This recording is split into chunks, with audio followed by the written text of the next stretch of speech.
Cool.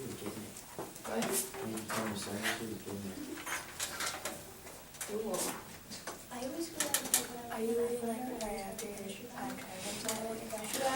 That's why I don't have binders. Yeah. I have binders, as long as my brother and my dad, and I grab those two, because those are the two subjects. Oh my god, wait for me. Every time I go out, my Yeah. Like, none of mine looks the same. You have to go on Saturday. Oh, you're not going to rehearsal.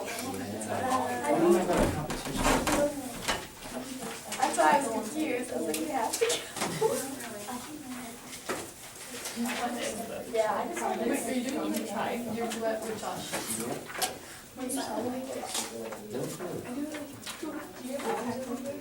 I still have the so much last year.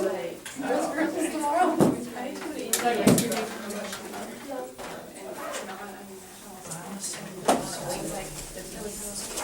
Oh, I need to buy it. No, because I'm not people like they're colored sports bra. You have a colored sports bra? But she wants a dark bright colored sports bra.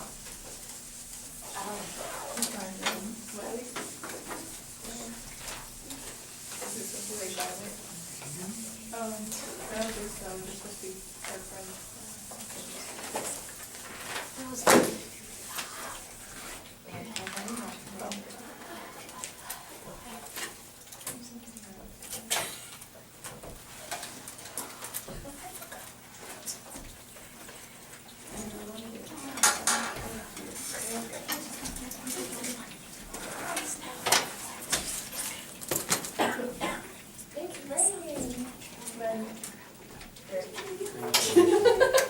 I was also playing that the big day of the storm.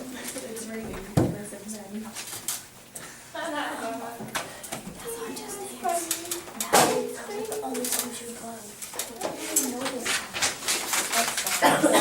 Mallory knows like this one's fun by then.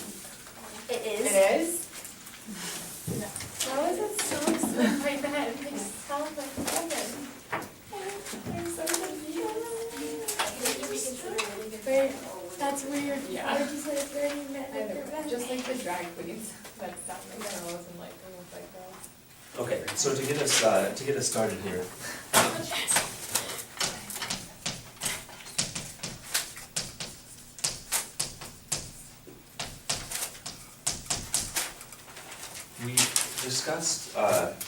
We've discussed delta H at some length, where if you compare the energy of what you start with in a reaction with what you end with in a reaction, that's where the delta H comes from. So when we talk about enthalpy, we're talking about the energy of the reactants versus the products. So if you consider what you start with and consider what you end with, there's some delta H. In the case that I drew here, the delta H would be negative. This is an example of an exothermic reaction. There's some amount of activation energy to get the reaction going, but once you get the reaction going, it's going to proceed, and heat is going to be given off. If you had an exothermic reaction with no activation energy, that would be a reaction that could occur spontaneously, because the reactants are going to naturally want to take on the lowest energy state possible. So down here, again, just to put the terms on here so that we have them solidified in our head. The products are what you end a reaction with. The reactants are what you start a reaction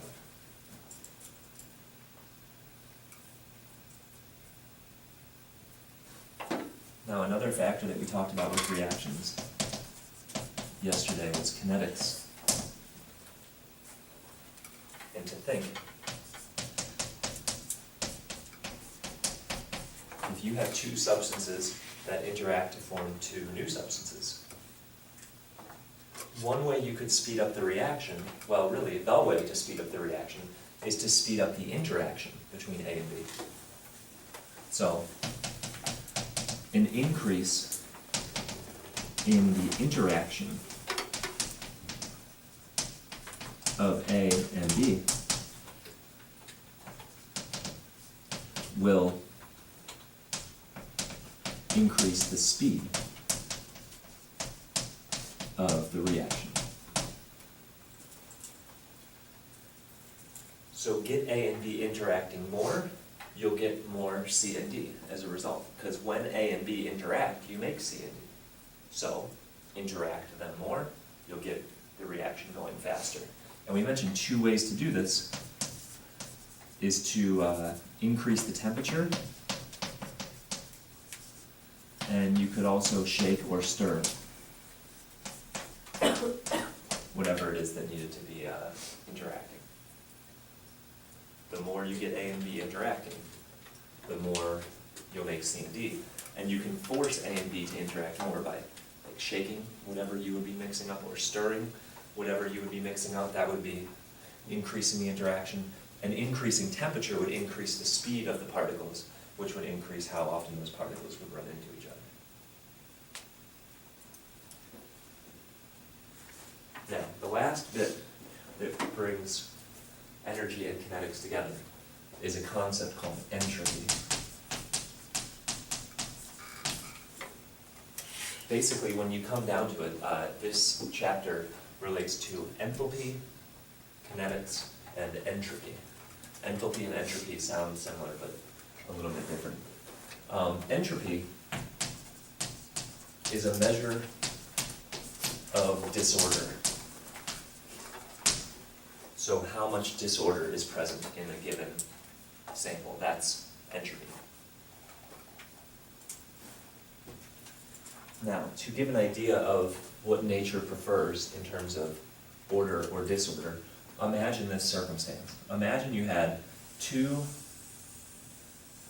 sort of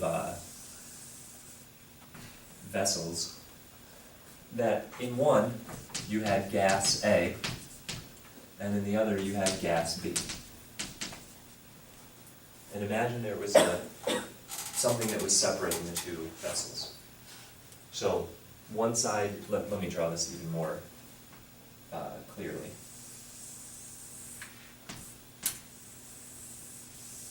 On the one side you'll have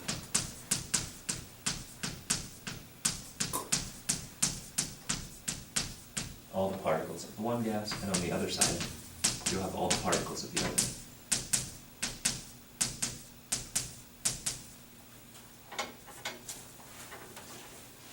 Now, what do you think will happen whenever we take the dividing, whatever's separating the 2 gases from one another away?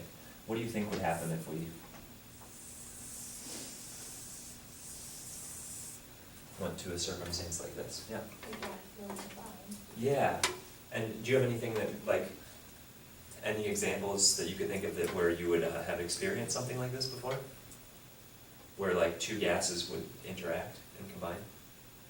I guess I can think of one. Like there's a bathroom right in the hallway. When like you open the door after taking a poop, the smell comes into the hallway, right? I'm just trying to think of an example where you would have encountered something like this. But I think it is true, and I think you would have to agree with me that once you open the door, the poop smell does not stay in the bathroom, right? Now, yeah, as Holly said, the 2 gases are basically going to combine, diffuse, whatever the word you'd like to use. That actually rhymes. But at any rate,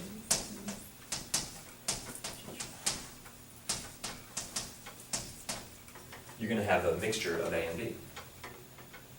Now, look at these 2 circumstances. Which one is more ordered? Which one is more orderly?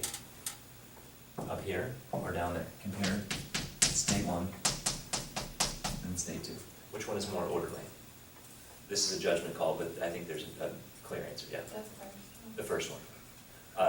Imagine this is like the clothes in your closet. Imagine, say, A are shoes and B are like shirts. I think the orderly way would be to have the shoes separate from the shirts. And the disorderly way would have the shoes and the shirts all in one pile. Wouldn't you say? So, this state over here is more orderly, and this state down here is more disorderly. But there's a sort of deep underlying principle here that says you have to work hard to maintain order. You take away that little thing in the middle, and nature prefers disorder. If nature preferred order, the A and the B would stay separate. The fart smell would just stay in the bathroom. It doesn't. The fact that it doesn't is suggestive of the fact that when you talk about this move from orderly to disorderly, this is natural. We could say nature prefers disorder. That's just the nature of things. Things like if you're moving from an orderly state to a disorderly state, that's something that nature prefers.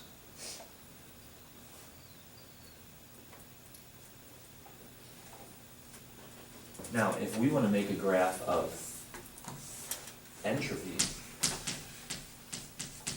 over time,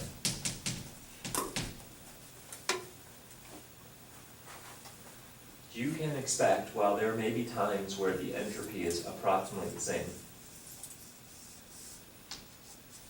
if anything, the amount of entropy is going to increase over time. Remember what entropy is. Entropy is a measure of disorder. So, give nature time, and things will become more disorderly. Again, it takes effort for things to be ordered. You probably encountered this in your own,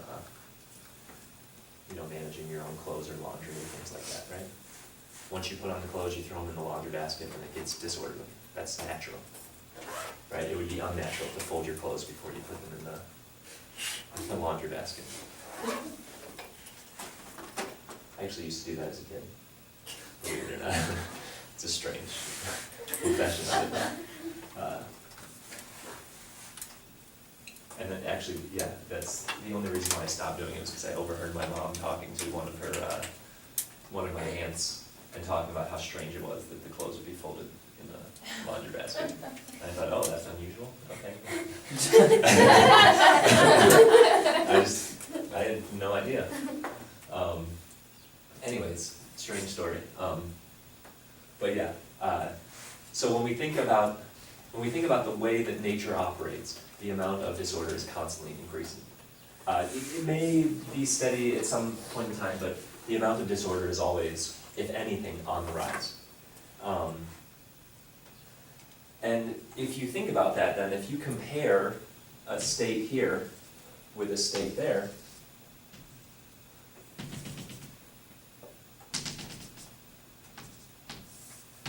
there would be some change in entropy between those two states. Now, enthalpy is delta H, which is for heat. That kind of makes sense. Entropy, which is disorder, is delta S. I'm not sure why, but there's probably like a German or French word that starts with S that relates to that. But the delta S here is going to be positive. And in fact, it's preferred. The preferential state in nature is that delta S is positive. So delta S being positive is preferred by nature. And when the delta S would be negative, in other words, a situation where the amount of order would increase, that would take a lot of work. That's unnatural. So if there was a reaction where the amount of order increased, that would be a reaction that would not naturally occur. That would be something that you wouldn't expect to have happen.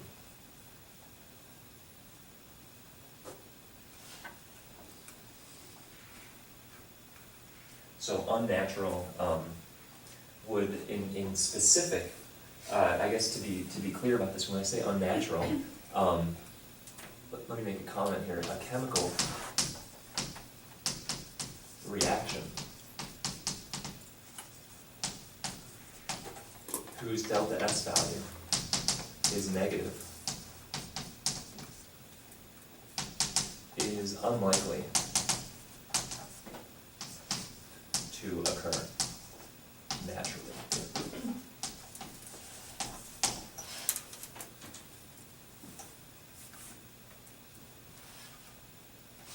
For the delta S to be negative, you would have to be working from a disorderly state to an orderly state.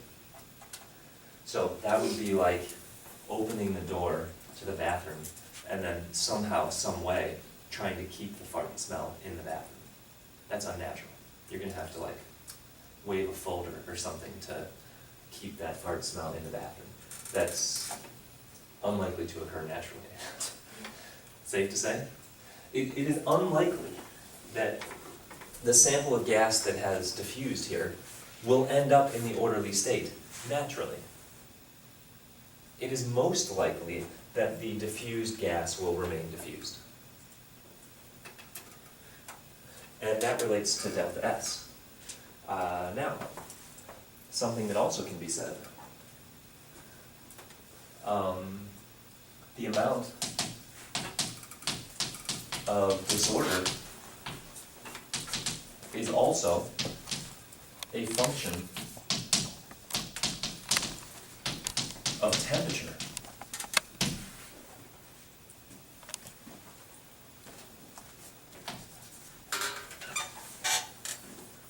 Can you imagine why that would be the case? The amount of disorder is also a function of temperature. Why? I think you guys have the skills to answer that question. Not just the skills, but the knowledge. Yeah, what do you think, Olivia? Like when the temperature is higher, the particles move faster. Okay, so if we increase the temperature, we increase the particle motion. And once, thinking in terms of disorder, yeah, that's going to increase the disorder of the, that's going to increase the disorder of the particles. Yeah? Because they're not like, whenever they're like in, like, they're not like heated up, they're like in a like orderly fashion, but then when they start moving around, it's not orderly. Exactly.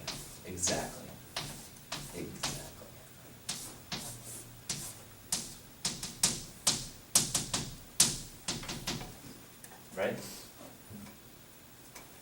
The particles of a solid, which would be low temperature, are very orderly. Not only are they right next to each other, but they're right next to each other in a fashion that is as well arranged as particles can be.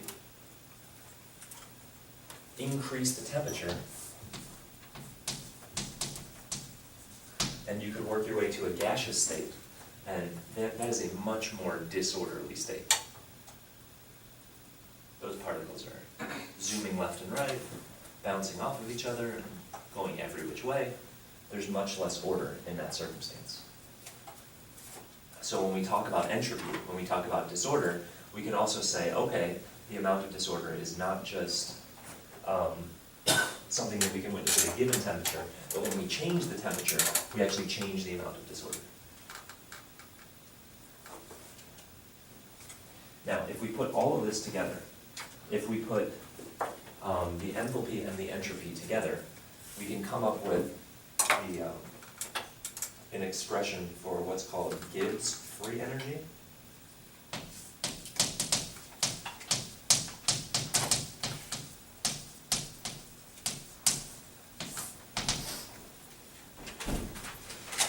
Gibbs free energy is going to combine the ideas of enthalpy and entropy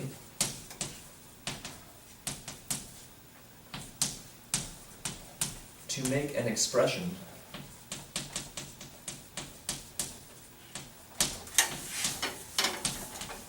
for how natural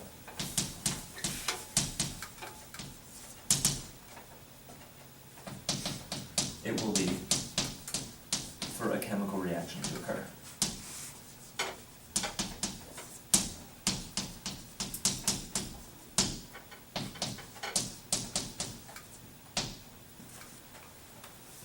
combine the ideas of enthalpy and entropy to make an expression for how natural it will be for a chemical reaction to occur. Certain chemical reactions occur very naturally. Other chemical reactions don't. You can, with the right coercion, take water and break it into hydrogen gas and oxygen gas.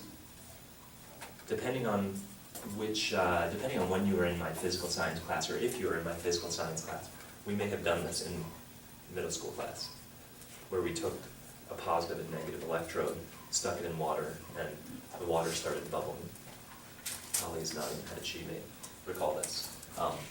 But you can break water into hydrogen and oxygen. That's not something that happens naturally, though.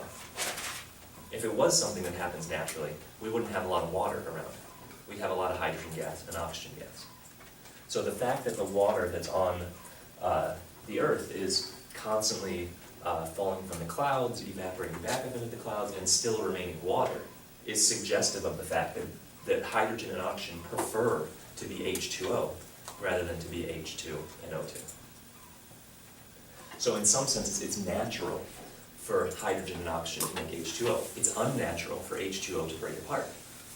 Gibbs free energy could explain this. So here's the expression, I'll write it down, and we can then think about it and discuss it. So delta G is the expression for Gibbs free energy. And delta G is equal to delta H minus T delta S, where delta H we know is enthalpy,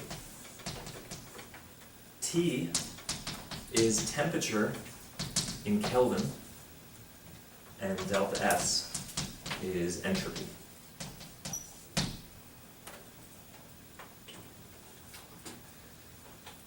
Notice how the T is multiplied by delta S.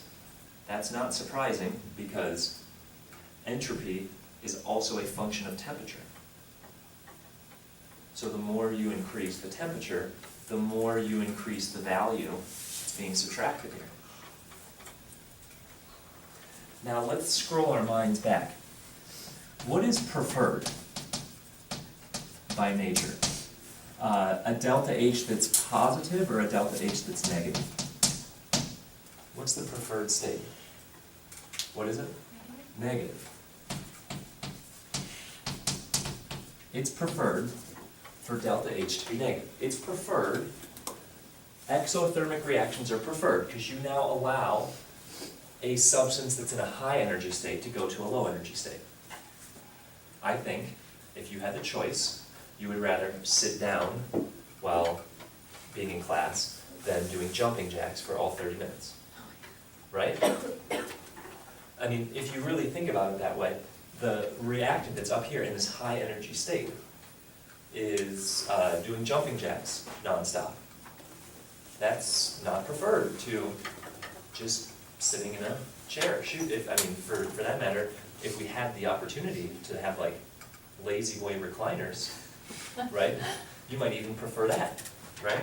So if we think naturally about this, the lowest energy state is going to be the state that's preferred, right? If I would, rather than teaching on the ground, stand on top of a stool and teach there, that would be another example of high energy state. Teaching on the stool would constantly be pressing my balance, whereas standing up and teaching would press my balance less.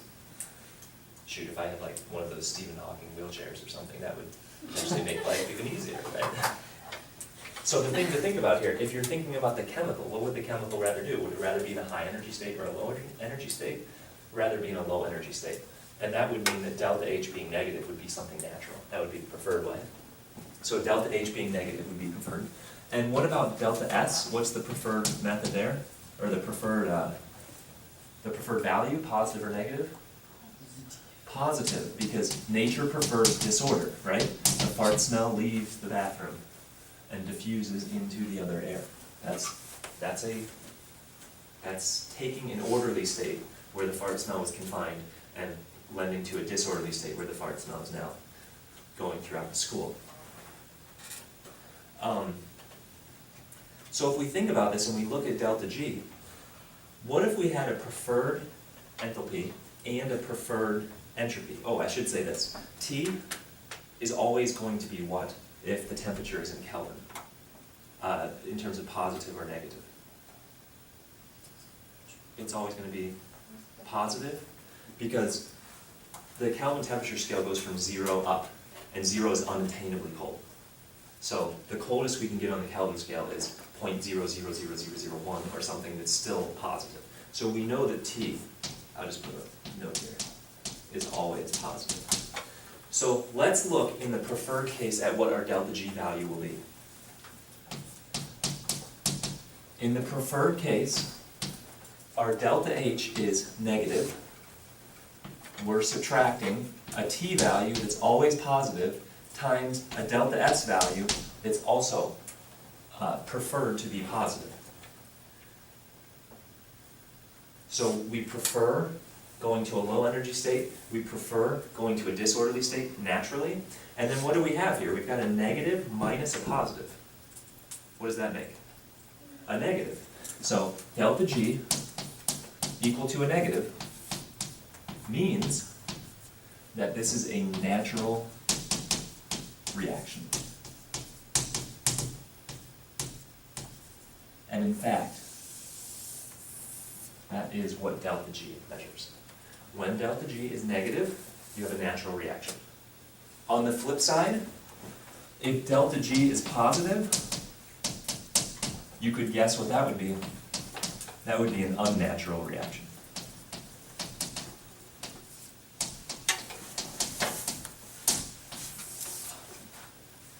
So delta G gives you an expression, a mathematical expression, for how natural a chemical reaction is.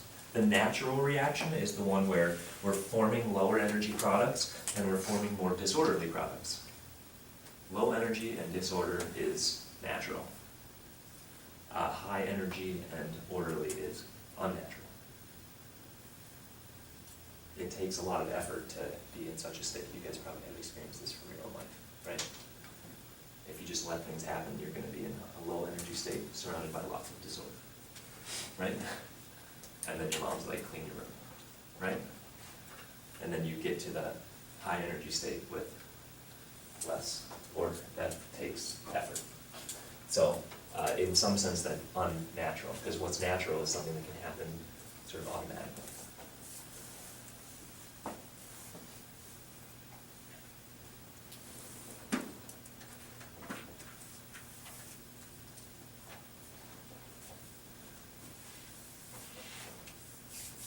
Questions?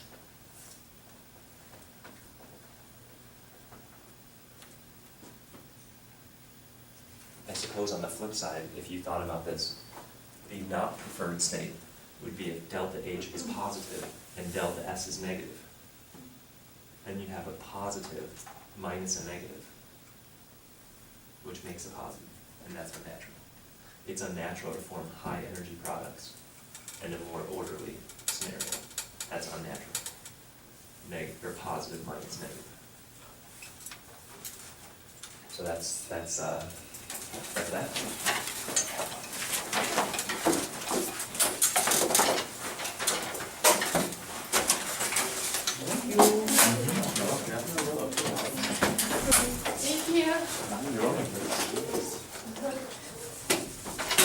Thank you.